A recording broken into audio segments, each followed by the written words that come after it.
Sometimes, the MV Monte Cervantes is compared to the Titanic. A newer ship full of rich elites of Germany crashed into an iceberg. An SOS was sent out. That is where the similarities end, however. The SOS was a success.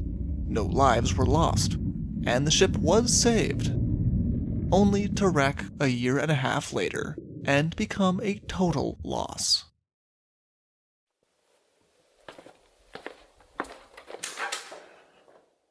Hello, and welcome to the Shipwreck Archive. Thank you. Would you happen to have the story?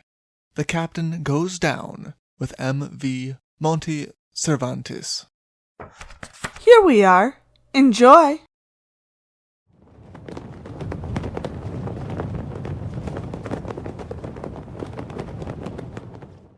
The Monte Cervantes was one of 5 sister ships built between 1924 and 1931 for the Hamburg South America Line.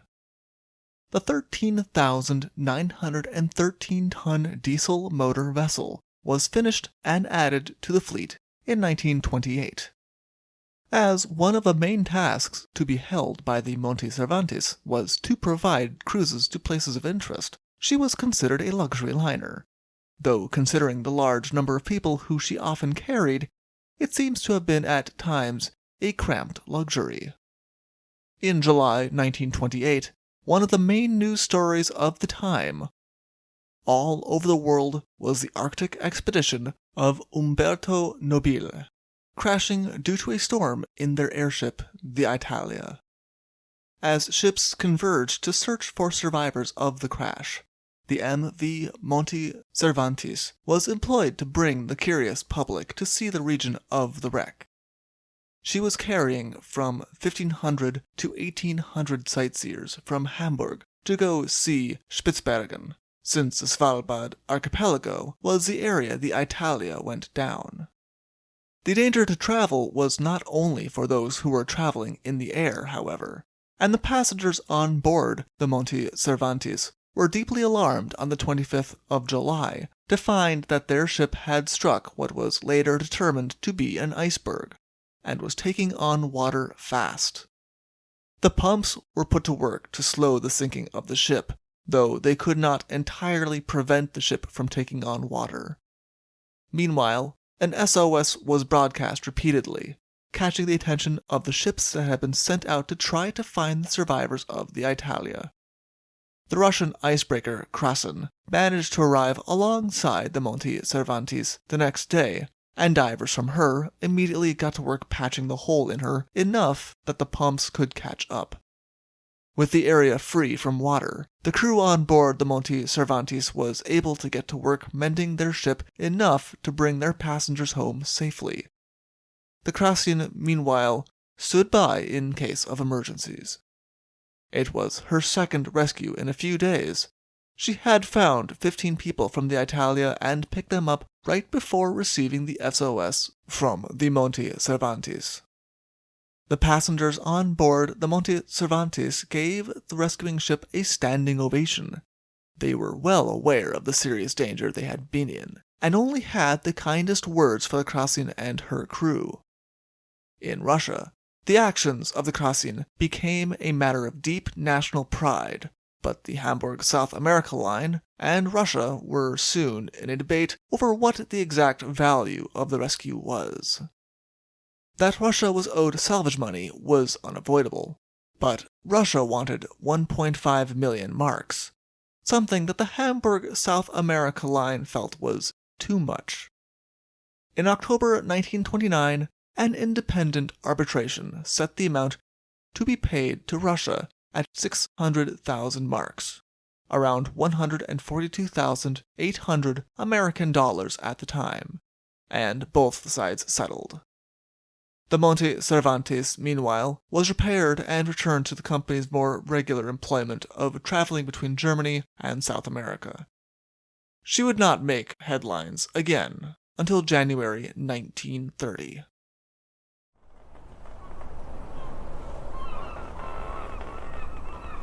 The Monte Cervantes left from Hamburg and headed to South America in late 1929 with 1,100 passengers and 300 crew members.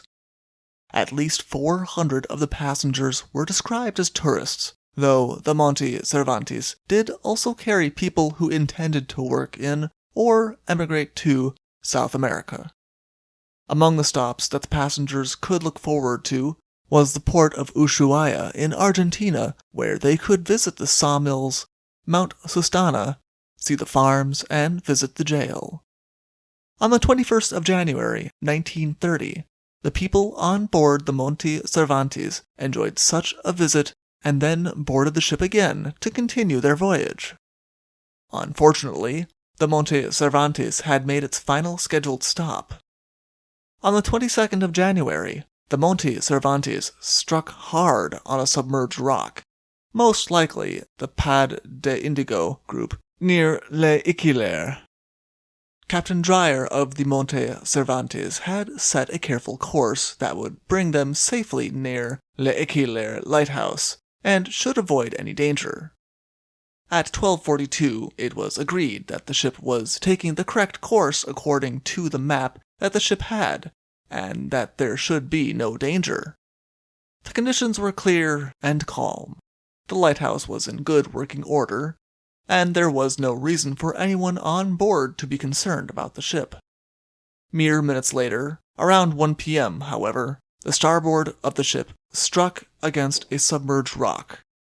As the ship lurched to port and broke free from the rock, the Monte Cervantes began to sink. Captain Dreyer was an experienced captain. By 1930, he had been a captain for 20 years, and had been with the Monte Cervantes for 2 years. He gave quick orders to the first officer to release the boats, and the evacuation of the passengers began. The crew must have practiced such drills often, because it was later estimated that it only took 20 minutes for the passengers to be evacuated from the ship. There was a bad moment when the passengers, who were nervous about the water gaining on the ship, seemed as though they might storm the lifeboats and take them by force, feeling that the crew was taking too long. At that moment, a passenger climbed to a higher vantage point with a camera and began to take pictures. Captain Dreyer reported via telegraph to his employers that the effect of having a camera pointed at them had an immediate impact on the panicking passengers.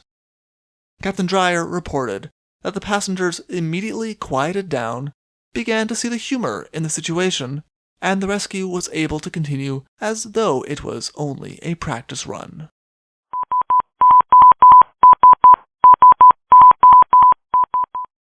The Monte Cervantes was able to quickly summon the Argentinian naval transport ship, the Vicente Fidel Lopez, which stood by the sinking ship and began to bring the passengers and crew from the ship back to Ushuaia.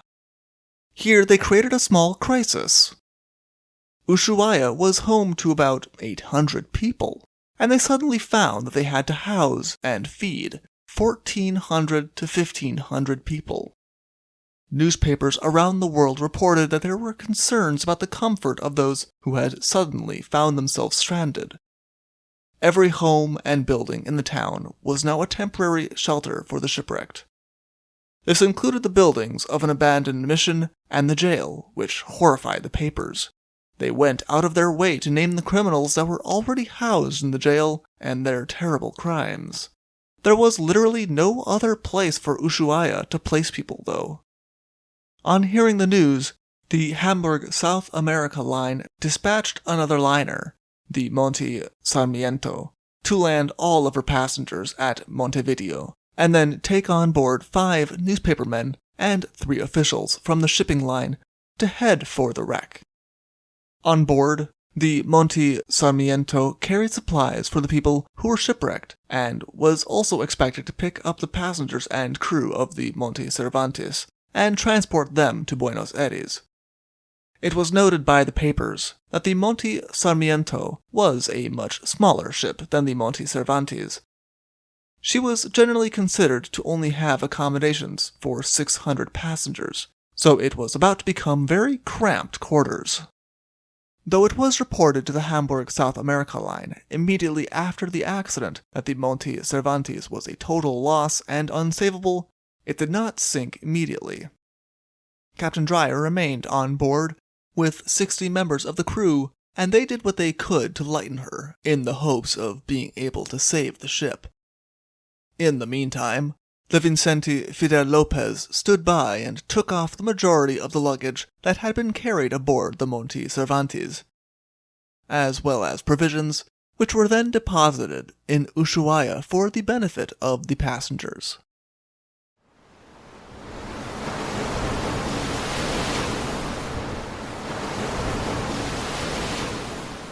For 24 hours, the Monte Cervantes remained afloat, and the skeleton crew and Captain Dreyer remained on board, trying to remove everything they could from the ship before she sank.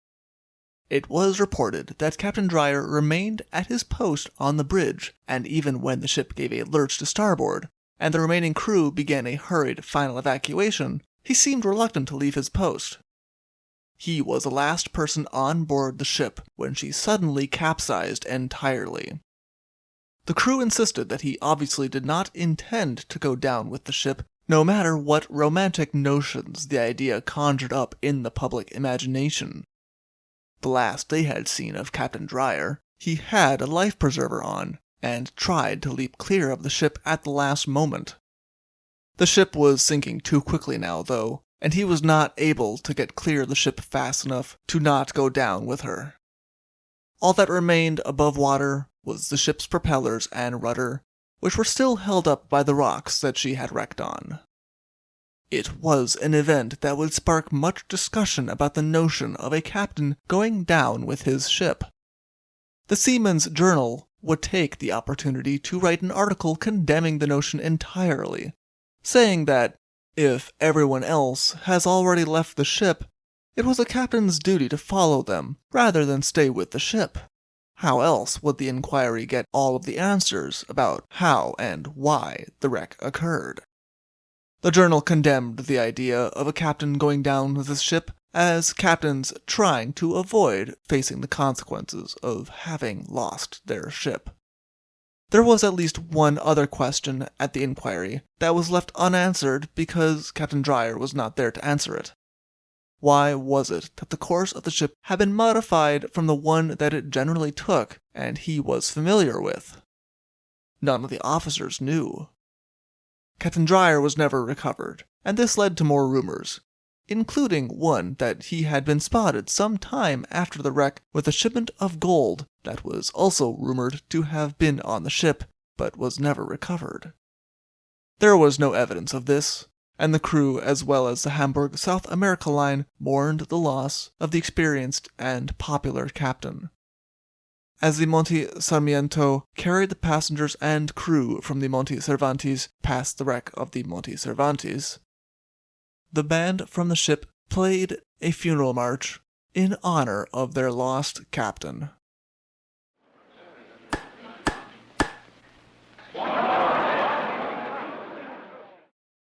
There would be a hearing in the Marine Court of Hamburg on March 7th, investigating the wreck of the Monte Cervantes.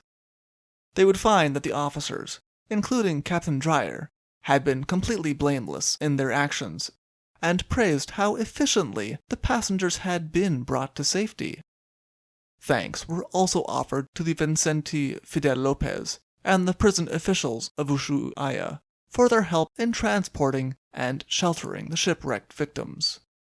It was officially decided by the court that Captain Dreyer had not sought death, but had instead simply remained at his post because it was his duty until it was too late for him to escape. The Beagle Passage of the Straits of Magellan was still considered dangerous, and the court expressed hope that there would be improvements in the markings of the channel in the Beagle Passage. It was not a decision that the Argentinian government agreed with. The passengers who had been on board of the Monte Cervantes filed claims for losses suffered due to the wreck against the company Hamburg South America. A judge in Buenos Aires awarded the passengers amounts between $400 and $1,500, but did not award costs. It was appealed by the shipping company, who felt they carried none of the fault for the wreck. The Federal Appeals Court was even harsher. They pointed out that due to the engine log of the Monte Cervantes, she had been traveling at full speed, which was very dangerous considering the route that she was taking. Not only that, but her course took her within 500 yards of the shallows, and that distance was slowly reduced by the wind, which was blowing from the southwest, causing the ship to slowly drift into a dangerous position. With the wind blowing from the direction it was, the course declared that it was inevitable that the ship grounded. There was a safe and clear channel leaving Ushuaia, and therefore Captain Dreyer had not been justified in taking a different course. With this decision, the federal court in Buenos Aires placed the responsibility for the loss of the Monte Cervantes on Captain Dreyer, and therefore on the Hamburg-South America line. They were ordered not only to pay for the passengers' losses, but also their costs.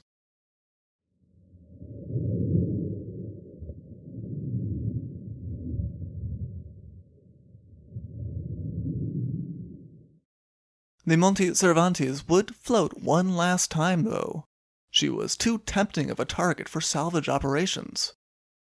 The attempt would last 11 years and cost $1.2 million before in 1954 the Monte Cervantes would float again, briefly.